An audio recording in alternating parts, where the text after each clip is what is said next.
Nefarious Wes recently put out a call to others to identify some excellent games that we didn't grow up with. I only had an NES and a Sega Genesis with about a dozen games in my younger years, so finding some great games that I hadn't played until recently was a pretty easy task for me. I've decided to be bold and even talk about several games from a single console that I hadn't even heard about until I was in my late 20s, but has quickly become near and dear to me over the past couple of years, and that's the Sega Master System. I always wanted more of everything that I loved about the NES, and the Master System was an answer to those prayers. When I finally bought one, I fell in love with it immediately. In my brief time as a Master System owner, I've accumulated a small but mighty collection of games, and I tell ya, there's some good stuff in there.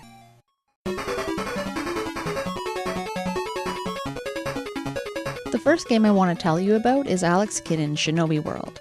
Every Sega fan seems to know about Shinobi and Alex Kidd separately, and this game did a really good job of fusing the two characters together quite nicely.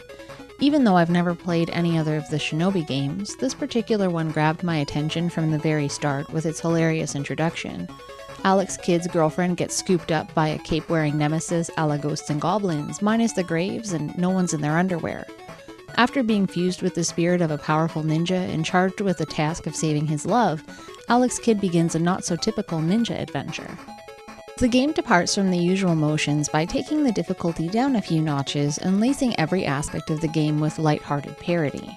There's 4 multi-stage areas to complete, with each area being slightly more difficult than the last, and the challenges are never quite the same twice. Unlike many side-scrolling fighting games, Alex Kidd in Shinobi World rewards the player for exploring. There's quite a few secret areas to discover that contain everything from health to extra lives to weapon upgrades. Taking risks is an absolute must to fully enjoy everything that Shinobi World has to offer. I love absolutely everything about this game, from the fluid controls to the vibrant visuals. The music is especially captivating as well, and most of all, the game keeps me laughing. I'd personally put this game head and shoulders above other Alex Kidd games on the Master System, and if you haven't tried it out, I definitely recommend it.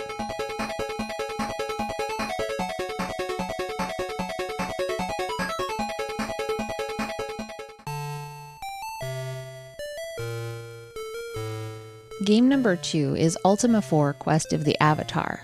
I'm sure many people have played at least one Ultima game by this point in their lives, but I was pretty late to the party. Ultima IV is a turn-based role-playing game that's set in a time of peace, unlike the usual Save the World story.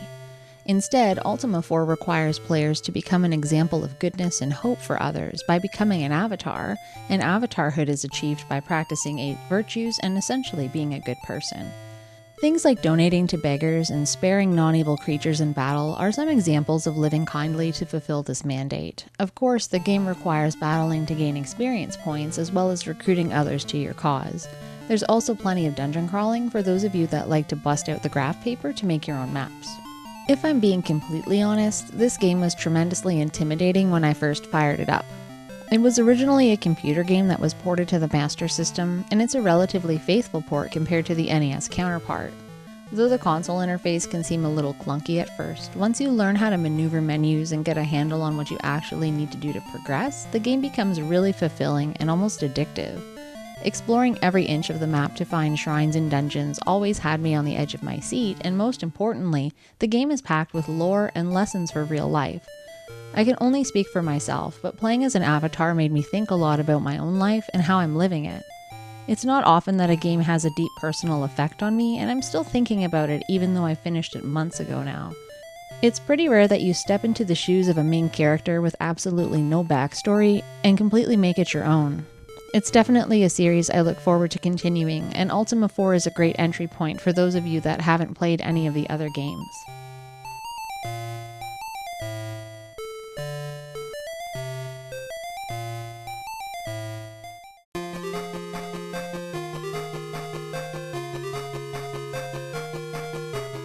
Lastly, I wanted to talk a bit about Psychic World. The Master System version of the game was never released in North America, but thankfully there are very few games from the PAL region that won't work on North American Master Systems. Psychic World is an action platformer starring Lucia, a laboratory assistant whose twin sister has been kidnapped by monsters. The game's central mechanic focuses on using several ESP powers that will allow Lucia to become invincible, levitate, and control the powers of fire and ice, just to name a few. All of these abilities are earned through completing the game's various areas and defeating bosses, and each of the 5 levels requires their use to move forward. Some people have compared this game to something like Mega Man, where you gain different abilities as you go and can obliterate enemies using a rock, paper, scissors mechanic. This is true to an extent, but Psychic World also focuses a lot more on manipulating the environment with ESP abilities and also allows powers to be leveled up. The level design also heavily caters to using new skills and involves some easy puzzle solving. The game's visual aesthetic is one of my favorite parts. The art style is really unique compared to other games from this generation. I can't quite put my finger on what I love so much about it, but the first time I saw a video of the game, I knew that I needed to try it. The soundtrack's also really good. The game is really short and the end kinda gets a little weird, but I'd recommend trying it out for yourself. You definitely won't be disappointed.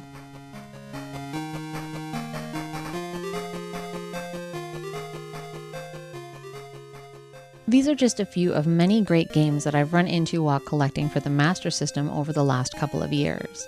Its library is one of the most overlooked in my opinion, at least in North America anyway, and it's definitely worth diving into. Some other great Master System games that I wish I'd had growing up include things like Miracle Warriors, Seal of the Dark Lord, Master of Darkness, Dragon Crystal, Phantasy Star, and I could really just keep going on forever. The 3 games that I've mentioned here are probably some of my favorites for the Master System so far, and as far as I'm concerned, it's better to have gotten to them now rather than never.